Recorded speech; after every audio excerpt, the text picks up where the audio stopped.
unveiling of this new facility. It's a shame that, it's not going to be utilized in the same way that it could be this fall. But, I mean, how great is that just for your guys, especially, a guy like Spencer who's been here for a while, to know that he's been sort of a part of this process that's ultimately now culminated in a facility like this. Yeah, I'm excited for our seniors who finally get to be in the facility. Obviously, we're not using it in the same capacity than we would if it was a non-COVID time, but we're very pleased for them. The smiles on the guys' faces when they toured the facility for the first time, said it all. There's been a lot of disappointment in the last 4 to 5 months, and you don't get as many. You need more days like that where there was just pure excitement and appreciation. I mean, we spoke often about it, that we wouldn't be in this beautiful new facility if it wasn't for the groundwork laid by so many important people that are part of the program, whether that's the players and the staff that helped build this to what it is today, and then obviously the friends and the supporters that gave and invested so much into our program. This was all privately funded through friends of the program and people that really care deeply about Indiana, about IU soccer, and we're very fortunate for that. Okay, next we'll go with Steven and then Kevin. Hey, Coach, how's it going? Good, thanks.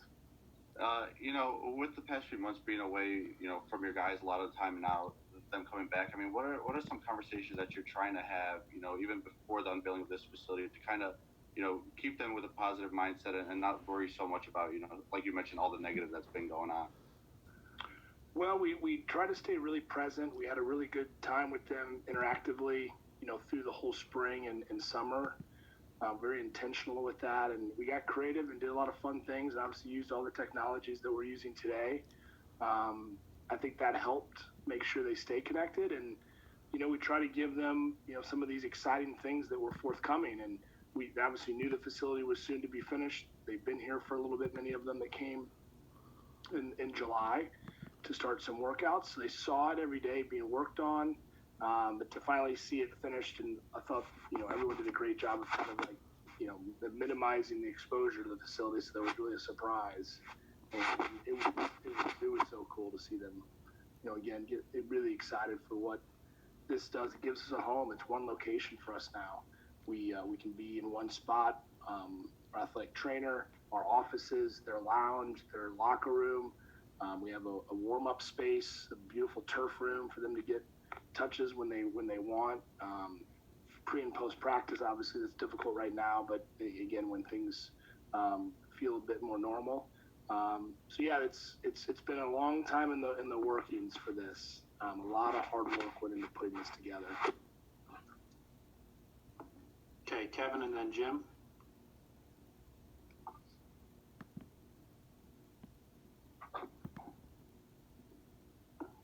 You'll need to unmute yourself there, Kevin.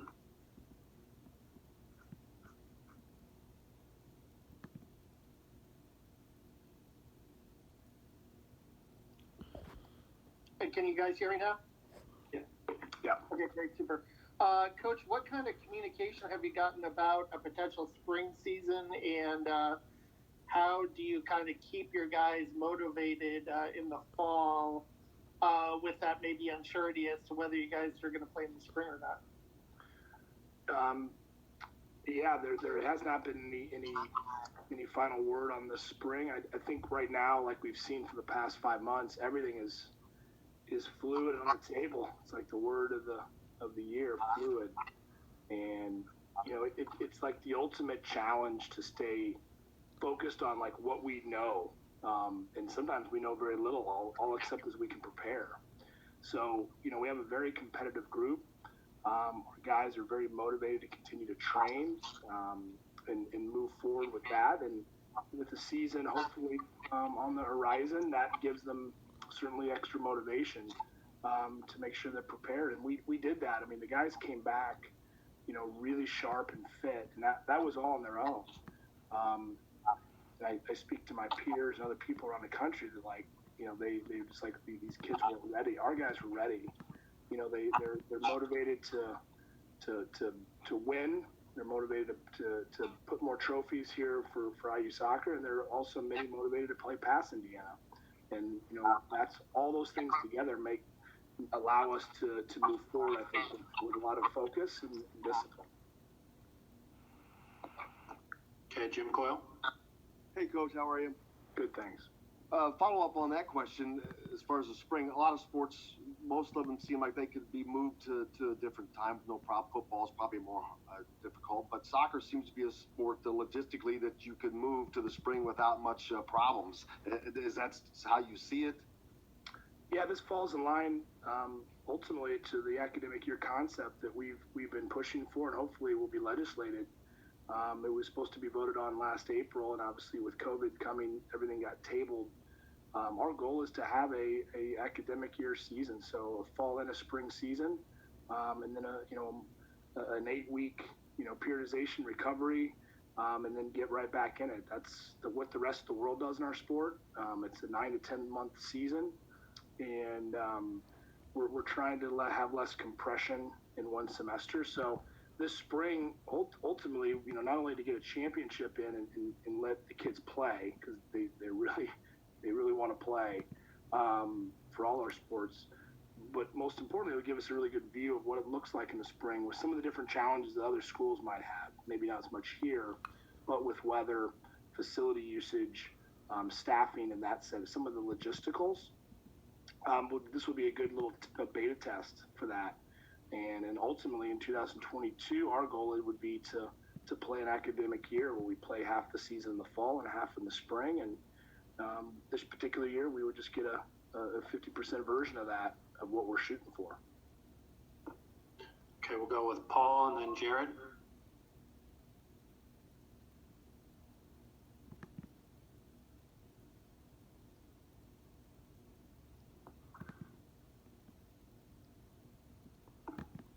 Okay, Jared, go ahead. Great, Coach. How are you? Good, thanks. Kind of going back to the new facility. Obviously, you've been here a while, and a lot has changed in terms of, I guess, just facilities and infrastructure and whatnot.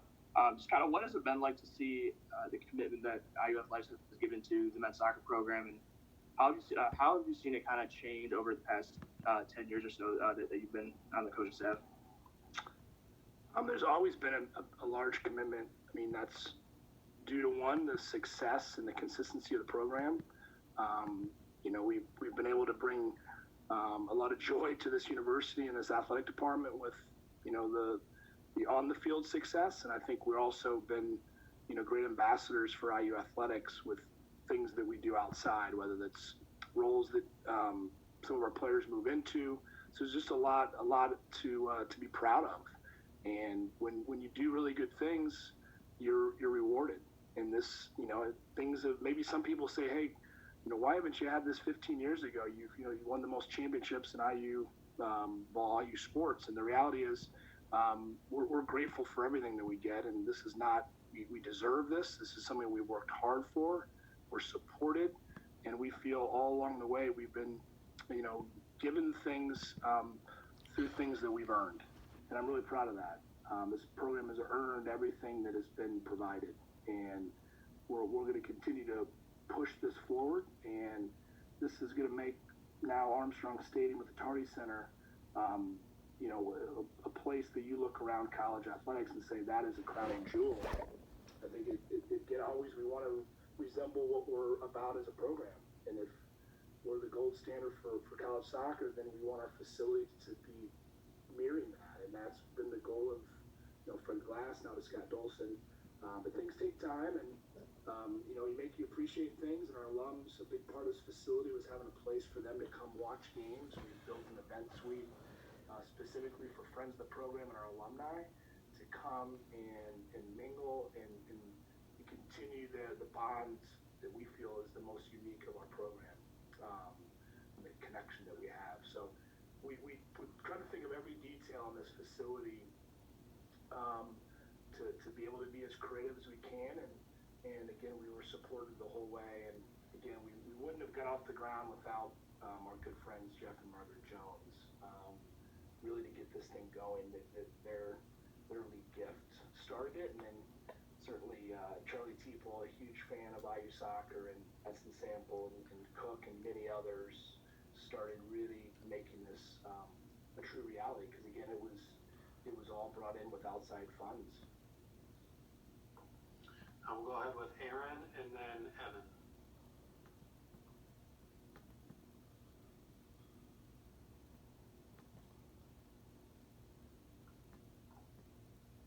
Okay, Evan. Hey, Coach. Obviously, since March, you haven't really been able to get the team together like you normally would. But what kind of specific, training activities or even like team bonding stuff have you done with the team to kind of get that, team atmosphere going? Well, I mean, between when we went home and really since they arrived here in early August, it's been all virtual. A lot of phone calls, a lot of Zoom sessions. We had some fun challenges. We always love to compete, so we made a lot of our video sessions, challenges, whether the Kahoot quizzes with certain things. We were able to kind of get in and dig deep on some personalities and what guys think are important and what's not. We had guest speakers. Some of our past players came on and gave the guys some great, kind of living lessons of what they've dealt with. Some things we'll definitely want to do in a non-COVID world. I think some of the creativity will live on, but nothing replaces the face-to-face. And now that we're back with them and they're here, that's where you ultimately create the bonds that are lasting. And anyone that tells you otherwise, hasn't coached or taught. You need to see them and build those relationships. And it's more challenging right now, no doubt. But we're doing everything we can to be safe, but also build those. And when they're in training, it's the most normal that they have ever felt in 5 months, and that's the joy they have in the day. It's when they're able to do the thing they love to do, and luckily we're still able to do that at this point. Go ahead and jump in, Aaron. You talked about the split season. How would that work with the MLS draft? I mean, usually you'll lose guys mid-semester and only play in the spring. Can you talk about how that would work from a roster standpoint if you were to split the season up? Yeah, MLS and the pro leagues have made it clear they would pivot and adjust with that particular legislation. If we are in fact able to do that, there could be a draft, and then they would join the team after the season, maybe similar to baseball. So they're going to work with us because they ultimately know that college soccer still is an important feeder.